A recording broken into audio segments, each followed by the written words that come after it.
जंगल के एक कोने में एक छोटी चिड़िया रहती थी। नाम था नन्ही। वो चिड़िया बाकी सबसे अलग थी।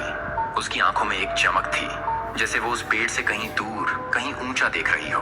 वो अक्सर पूछती, हम हर दिन यही उड़ते हैं, बस तालाब, जामुन का पेड़ और वापस घोंसला। क्या जंगल के बाहर कुछ नहीं है? उसके झुंड की बुजुर्ग चिड़िया बोली, बाहर की दुनिया आसान नहीं है नन्ही। वहां शिकारी हैं जो सिर्फ पंख नहीं, सपने तोड़ देते हैं। और कई बार अकेलापन इतना गहरा होता है कि अपनी ही आवाज डराने लगती है। बंदर ने हंसकर कहा, इतना सोचती क्यों है? उड़ तो सकती है, लेकिन क्या लौट भी पाएगी? नन्ही चुप रही, लेकिन उसके भीतर कुछ लगातार बोल रहा था, अगर मैं नहीं गई तो मैं कभी जान नहीं पाऊंगी कि मैं क्या हूं।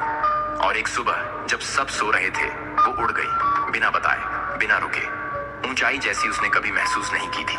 पहाड़, मैदान, सूखे पेड़, चमकते तालाब और फिर खुलापन। ना कोई सीमा, ना कोई झुंड, बस हवा और वो। लेकिन कुछ ही घंटों में थकान, डर, अकेलापन घेरने लगे। कहीं बैठने की जगह नहीं, कोई दिशा नहीं। उसने खुद से पूछा, क्या मैंने गलती कर दी? और तभी एक दूर की चिड़िया दिखी जो मुस्कुराते हुए बोली, हर उड़ान में डर होता है, पर अगर तू रुकती तो तू ये कभी जानती ही नहीं कि तुझमें इतना दम है। नन्ही लौट आई, लेकिन वो वैसी नहीं थी जैसी गई थी। उसके पंखों में अब उड़ान से ज्यादा विश्वास था।